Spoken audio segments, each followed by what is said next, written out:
Bonjour à tous. Alors, bricot, déco, unboxing plantes, etc.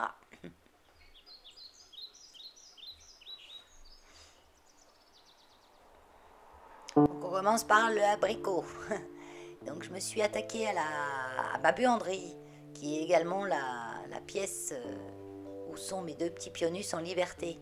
Donc, eux là, les coupables. Enfin, le coupable, là, c'est le coupable, c'est Max.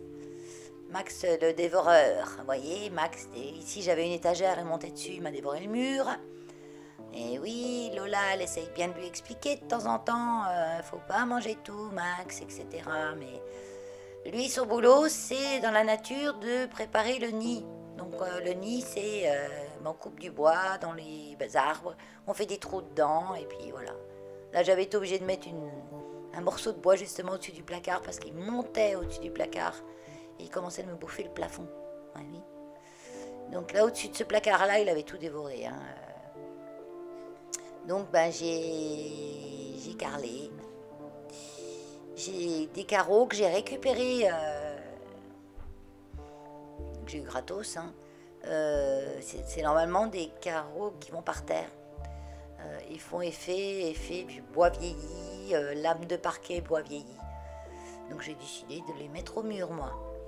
Et comme j'avais pas suffisamment pour mettre assez loin après l'étagère, du coup j'ai fait autour du placard, j'ai laissé une bande de papier peint et, c'est là-haut qu'ils mangeaient tout. Et tout. Et là j'y mets mes panières à linge dessus le meuble. Et donc eh ben, ils montent sur les panières à linge, ils mangent plus haut quand il y a les panières à linge et puis plus bas quand il n'y a pas les panières, etc. Donc ils creusent le papier et après ils mangent le plâtre. Et puis donc il me restait deux lames de faux parquet, on va dire, de carrelage. Et je les ai mis un peu en décalé parce que coller ça faisait... imaginez coller au reste, ça faisait bof. Et là je trouve que ça fait un style pas mal. Et j'ai pris un papier et fait pareil, lame de parquet blanc. Voilà ma fidèle assistante qui dort sous l'escabeau. Elle se met bien dans les endroits comme ça, c'est quand je bricole, je fais toujours tomber des trucs par terre et comme elle est toujours vers moi, elle se les prend sur la tête. Donc elle a trouvé la solution, elle s'est mise à l'abri sous l'escabeau.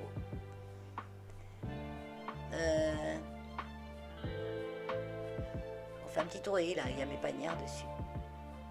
Et puis là, bah, du coup, là j'ai fini mon mur et j'ai entouré de papier peint effet bois la cale. Vous voyez, et la tapisserie. Là, j'ai encore toute cette partie de mur à faire. Mais ça, je ferai une autre fois. Mais tout partout, il peut arracher. Coucou Keno.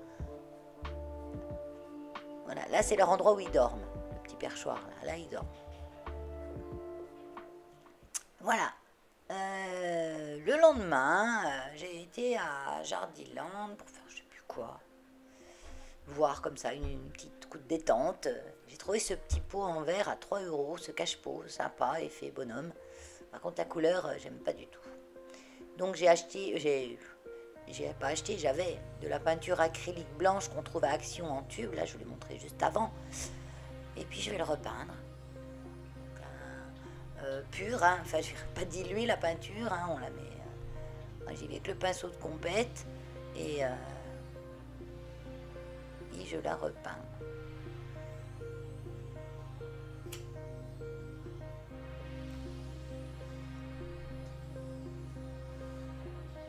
Donc, je repeins pas tout l'intérieur, hein.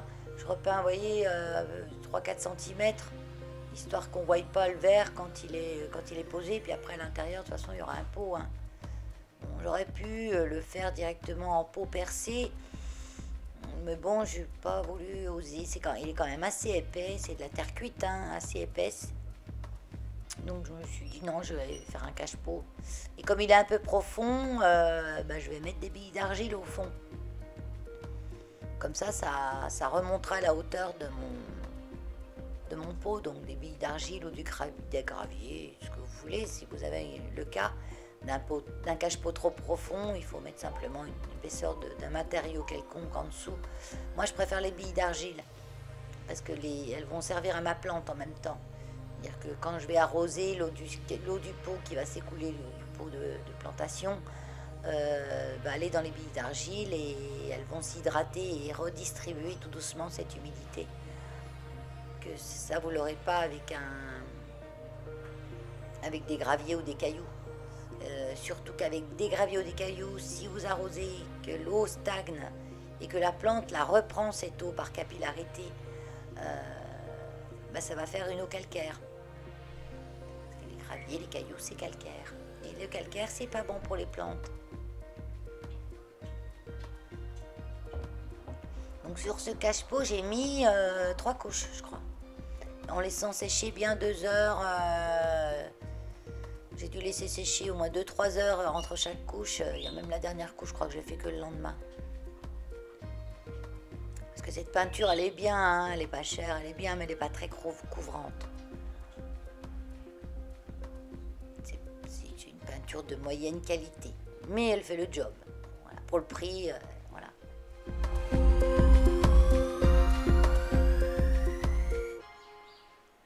J'aime pas trop les cache-pots visage. Parce que j'aime pas, c'est les cache-pots Bouddha. Le visage des Bouddhas. Je crains un peu. J'ai l'impression qu'ils me regardent tout le temps. Voilà. J'ai mis ma petite Oya. Oui, je sais plus. Et alors là, c'est le lendemain encore. Je me souviens plus des jours, hein, parce que tout ça, j'ai filmé il y a 10 jours. Hein, minimum. J'ai pas eu le temps de faire la voix off avant. Et là, je reçois mon colis Oya et Pampa. C'est ma box cadeau tous les mois que je suis abonnée. Je m'étais abonnée pour 6 mois. Donc, comme d'hab, on a la petite carte tout jolie.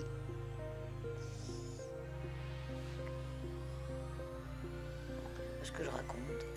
Quand je fais les voix off, rapidement après les vidéos, j'arrive mieux à vous expliquer ce que j'explique, ce que je vous dis. Là, j'ai mis un petit peu en accéléré parce que j'y passe 3 plombs.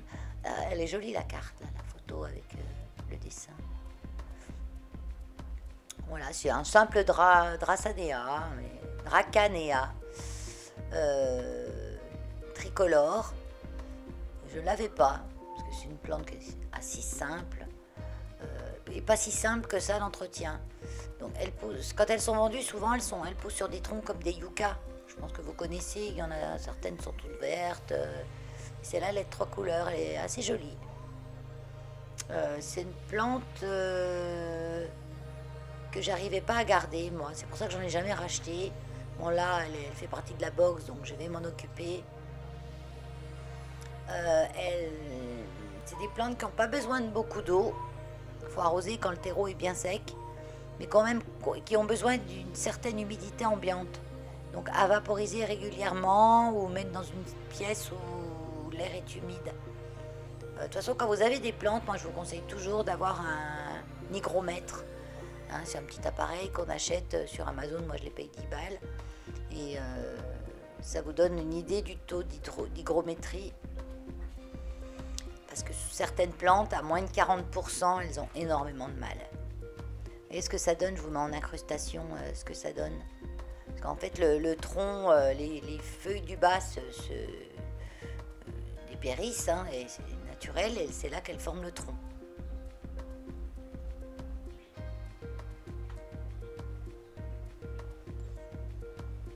Je suis en train de lire parce qu'ils expliquent sur le papier d'où vient la photo, d'où vient la carte. Il y a un petit fascicule qui explique comment entretenir la plante, etc. Donc en cadeau, on a toujours un petit cadeau supplémentaire. Là, j'ai en forme de tête de chat, c'est des autocollants qu'on met dans les plantes. Des trucs collants qu'on met dans les plantes pour les moucherons de terreau. Donc ça, c'est super. Déjà, ça vous permet de voir si vous en avez. Moi, depuis que j'ai mis les nématodes, j'ai même plus besoin des autocollants, là. Hein. Je vais en remettre de temps en temps pour voir si j'en ai qui reviennent. Mais j'avais mis 1 ou 2 en test, il n'y avait pas un moucheron dessus. Hein. Les nématodes, elles ont fait le boulot. En cadeau, j'ai une tasse qui est de Foxy Mandela. Donc, c'est une créatrice, une céramiste. Donc, la tasse était vendue, normalement, c'est un cache-pot. Mais il s'excuse, derrière la petite carte, il m'a mis un courrier en s'excusant que le cache-pot était trop petit pour la plante. Mais bon, c'est pas grave, de toute façon, ils ne servent pas des cache-pots comme ça, ils sont trop petits. Moi, la plante, je la rempote dans un pot plus grand, donc déjà, il ne rentre pas dans le cache-pot d'origine. Donc là, j'ai sorti toutes mes calatéas et mes marontas dehors, parce qu'il y a une bonne pluie fine. Un peu de pluie d'été, quoi, une petite pluie tiède. Enfin, un petit peu de pluie. Donc pour les laver, rien de tel, hein, que de les mettre dehors. Là, j'ai ma lavande qu'il faut que je taille. Je devais la tailler hier, mais aujourd'hui il pleut, donc c'est mort. Parce qu'il faut la tailler quand c'est sec. Le lendemain, j'ai scrappé. Voilà, je suis repartie dans mes petits marque-pages pour l'opération Marie Curie qui a fait l'hôpital Marie Curie, l'hôpital Curie, peu importe, qui fait une opération 20 000 marque-pages. Donc les scrapeuses, on envoie des marque-pages à l'Institut Curie. Voilà, l'Institut Curie. On envoie des marque-pages à l'Institut Curie qui vont distribuer aux malades. C'est pour Octobre Rose. Et là j'ai un colis, je sais plus quoi, je vous mets en incrustation. Je sais plus d'où. Et c'est... Ah oui, c'est Diana, les plantes de Diana. Voilà, j'ai commandé un Rhipsalis monacantha chez Diana, de la chaîne des plantes de Diana. Elle a un Instagram. Et je vous mets le lien en barre d'infos. Et elle faisait les suspensions à 12 €, hein, plus un petit cadeau. Donc c'était vraiment pas cher et je l'avais pas, ce Rhipsalis. Donc celui-ci, il a des petites épines. Et là, je vous ai pas montré parce que je l'ai pas vu, mais c'est quand je l'ai mis... là, je l'ai mis dehors pour le moment à l'ombre. Parce qu'ils adorent ça, les plantes dehors quand il y a la belle saison. Et en même temps, quand elles vont dehors, s'il y a des insectes pas sympas, les insectes sympas vont venir les manger. Donc en cadeau, j'ai un coléus qui a souffert. Il a souffert du voyage, mon petit coléus. On le voit pas bien, je suis hors champ. Non, je vous le montre mieux après. Il est tout raplapla. Il est tout raplapla, il a perdu des feuilles. Il reste 3 feuilles. Mais bon, je l'ai depuis je l'ai bassiné. Donc bassiné, c'est on met son pot on l'arrose avec une soucoupe en dessous et on le laisse boire. Donc je l'ai laissé boire une petite heure et puis il a retrouvé toute sa vigueur. Donc là, je l'ai mis dans ma salle de bain. Les petites plantes comme ça, je mets dans ma salle de bain pour qu'elles se renforcent. Je me demande où je vais mettre tout ça cet hiver. Moi, j'ai un peu regardé. Il faut juste que je mette des pitons dans les plafonds, etc. Vous savez, je suis propriétaire de ma maison, donc je peux faire des trous partout. C'est super. Et là, ce jour-là, j'avais 2 colis. Et c'est le deuxième. Je ne sais plus où je sais que j'ai commandé. De toute façon, pareil, je vais mettre en incrustation. Et je mets tous les liens dans la description de la vidéo. Juste sous la vidéo, vous avez la description. Là, c'est une calathea que j'ai acheté. Oui, encore. Ah, j'insiste et je persiste avec ces calatheas. Pourtant, elles m'en font voir. J'ai une ornata là qui me fait des points jaunes sur les feuilles. Je n'ai aucune idée de ce que ça peut être. Je pense que c'est du fongique. Parce qu'elle n'a pas de bête, rien. Donc là, je l'ai mis dehors. Je l'ai mis dehors un petit peu à l'ombre, sur ma terrasse. Et puis je vais voir. Donc ça, c'est la Beauty Star.